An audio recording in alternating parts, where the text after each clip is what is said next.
My name is Rosemary. I'm from Cross River State, Nigeria, and in 2016, I relocated to America with my first son and I was pregnant with my second son. So I'm in Montgomery Village now, doing my business. My childhood in Nigeria was surrounded with so much love from my parents. I'm the last child, and I'm always with my mom.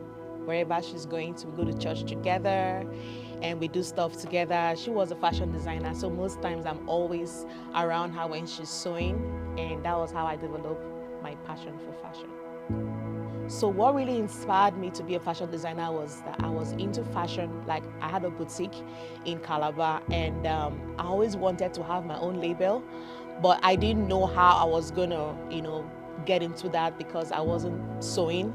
So when I was getting married, I went to Dubai to buy my wedding gown, and I didn't really see what I wanted. I asked them to alter the style for me, and they gave me more stones to go back to my hotel room to put on. And I was like, I think I want to do this because people have their own style, but it's not in the store. So I want to go into custom made. So fast forward to 2016, after I had my second son, I took time to pray, and I had the Holy Spirit telling me that I should go into fashion. And I was like, fashion again? And God said, no, design. You're going to actually design this time around. Coming from Nigeria, we have a very rich culture, and I really wanted my culture to speak in my fashion, in my designs.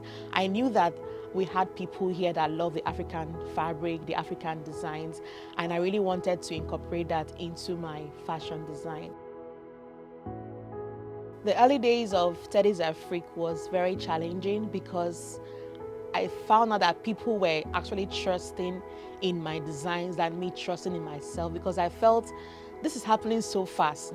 I'm just barely 3 months, and I had to keep believing in myself, keep putting in the work. Raising 2 children at that time, I said Teddy's Afrique was very challenging because I was trying to be a mom and a designer at the same time.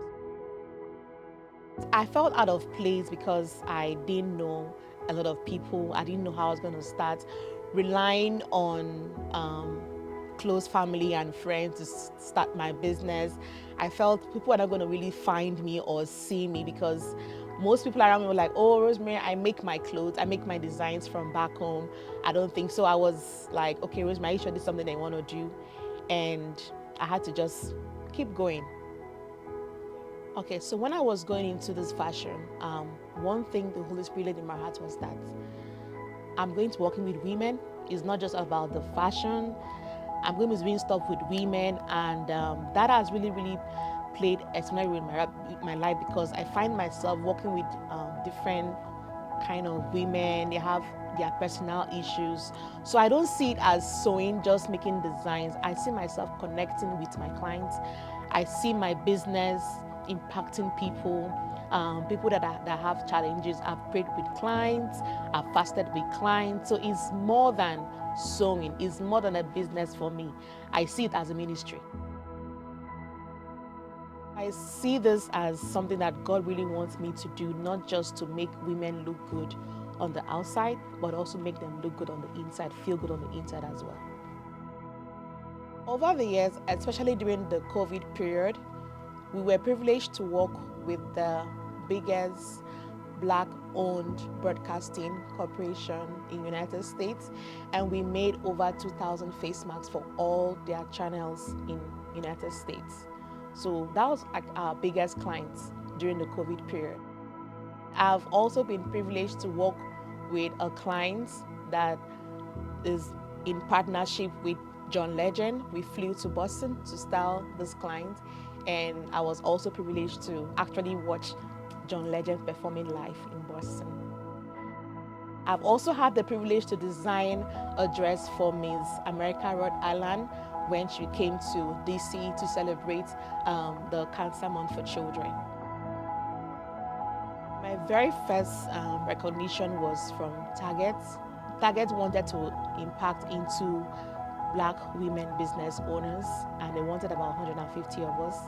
And that was my very first time I got recognized by a very big brand in the United States. And that opened a door for me in the fashion industry. And then I got recognized in Matter. My story was published twice by Matter.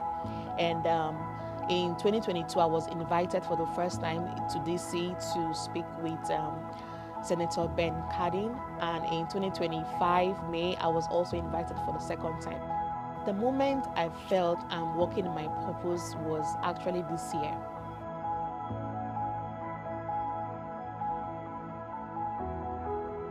I had God directing me that I've worked with women and I have to step out more and impact pour back into others. So I'm currently a Christian life coach, working with women as well. And putting this together, working with women as a fashion designer and working with women as a coach, I feel I'm working in my purpose. Looking back 8 years ago, this is what God was trying to tell me when He said, Rosemary, I want to go into fashion because I want to work with women, help them through a journey. And you cannot give what you don't have. And for me to be able to impact women and pour into women, I've experienced pain, I've experienced struggle, and I think I know how to actually work with women more and make them feel seen, heard, and loved.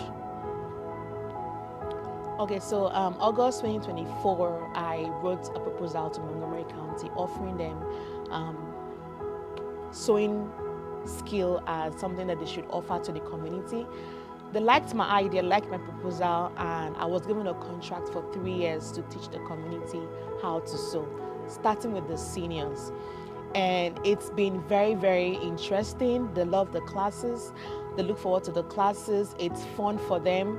And they find themselves to be creative again after so many years of maybe spending time in their civil service. Teddy's Afrique is located in Montgomery Village, Maryland. You can find us on all social media platforms for Teddy's Afrique. To learn more about our sewing classes, you can book through our website at teddysafrique.com. You can also visit our website at www.teddysafrique.com.